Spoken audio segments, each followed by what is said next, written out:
Olá, irmãos e irmãs, que a paz de Jesus esteja em você e também que você esteja sob a proteção do manto sagrado da Virgem Maria. Estamos aqui hoje para mais uma breve reflexão do Evangelho e também para celebrarmos a memória dos santos do dia. Hoje, num lugar mais que especial, a Igreja Cristo Rei aqui do bairro do Gonzaga, em Promissão. Uma igreja construída há mais de 80 anos, pelos imigrantes japoneses que aqui se instalaram quando chegaram no Japão. Eles construíram nas horas de folga de seu trabalho. E ela é réplica, uma cópia de uma outra que está no Japão. Ambas homenageiam 26 mártires cristãos japoneses que foram sacrificados em 1597. É um lugar maravilhoso aqui, eu sempre achei isso aqui, muita paz aqui, um lugar de recolhimento, que esperamos que logo sejam aqui restabelecidas as missas, para que possamos nos reunir novamente, aqui e em outros lugares também. Mas falando em mártires, nós temos que falar de publicações chamadas martiriológios, que eram documentos produzidos nos primeiros tempos e que listavam os santos que foram martirizados e mortos por ordem cronológica de sua morte. Existem muitos documentos desses. Um dos mais famosos é o de São Jerônimo, aquele doutor da igreja que traduziu a Bíblia para o latim, e que depois foram todos condensados no Martiriológio Romano. Só que hoje lá constam mais de 6.500 nomes, mas também lá estão nomes de santos que não foram martirizados, apesar do nome continuar sendo remetendo a mártir, né? Os santos de hoje são São Simão e São Judas Tadeu, ambos apóstolos de Cristo e que tiveram o mesmo destino, foram martirizados. Simão era chamado de zelota ou cananeu, que na linguagem original significava zeloso.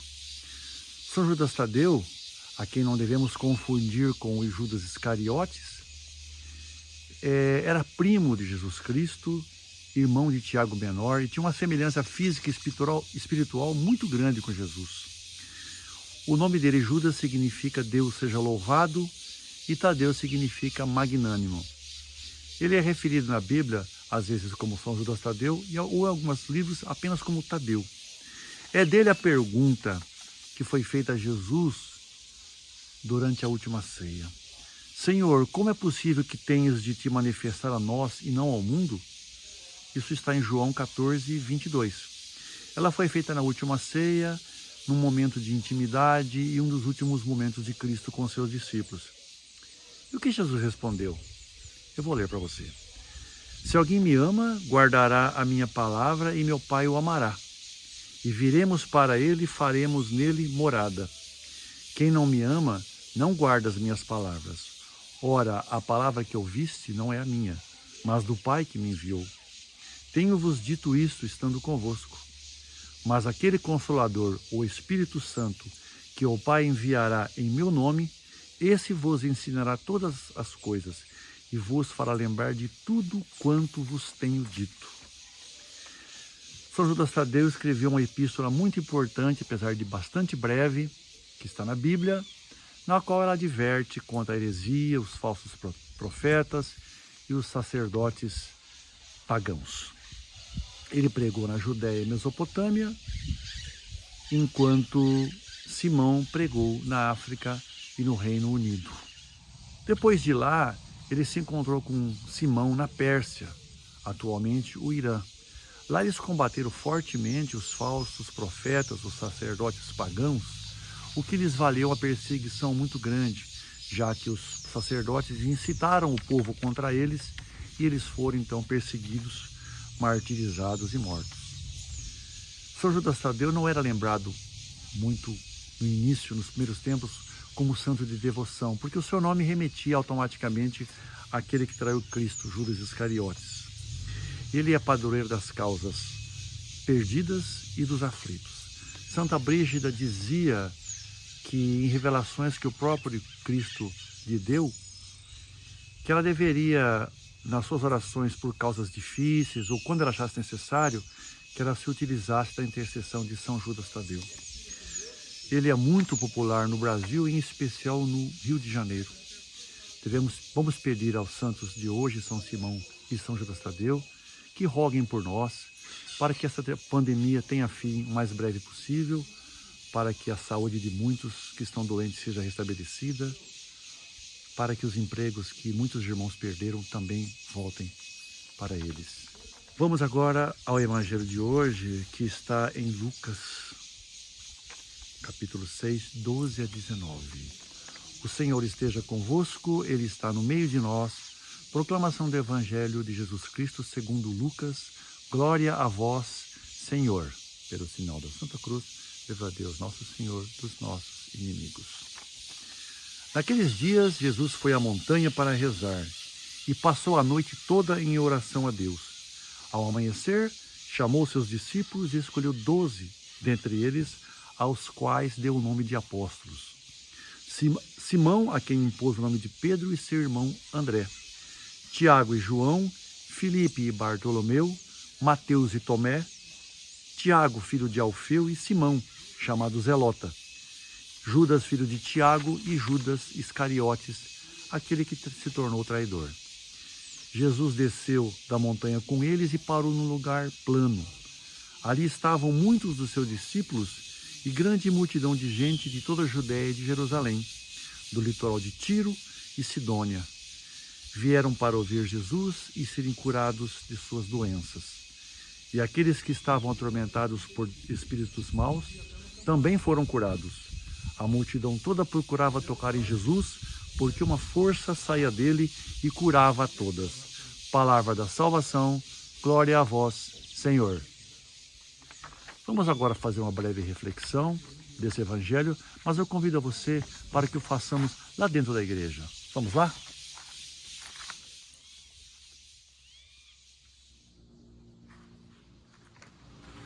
Meus irmãos e minhas irmãs, o Evangelho de hoje retrata um momento muito especial.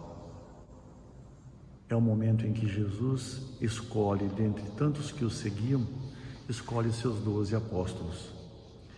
E ele escolhe os apóstolos dentre pessoas normais, pessoas simples, com fraquezas, pecadores, pessoas como nós. Tanto ele fez essa escolha que dentre eles depois um dos apóstolos até se revelou um traidor. Ou seja, Jesus confia em nós previamente. Nós não precisamos, primeiramente, demonstrar nossa bondade, nossa afinidade para depois sermos aceitos. Ele não faz acepção de pessoas. E nós, como temos agido? E você? E eu? Como tenho agido com relação a outras pessoas? Será que eu me coloco na retaguarda, com o pé atrás, desconfiado? Será que não seria o caso da gente seguir um pouco mais aquilo que Jesus demonstra, acolhendo os irmãos, aceitando as fraquezas, os defeitos e procurando ajudá-lo? O que fez Jesus antes de escolher seus discípulos? Ele foi orar. Ele deixou a multidão na planície, a multidão que o seguia, subiu ao monte acompanhado de uns tantos discípulos e passou a noite em oração. Ao amanhecer ele desceu e dentre aqueles ele escolheu 12 dos seus apóstolos. Jesus sempre teve esse comportamento. Antes de tomar alguma atitude ou uma decisão, ele se recolheu em oração. E nós, como temos agido? Será que eu tenho buscado a oração apenas naqueles momentos em que estou com uma causa muito difícil, com um problema muito sério? Ou eu busco a oração antes de qualquer atitude que eu vá tomar?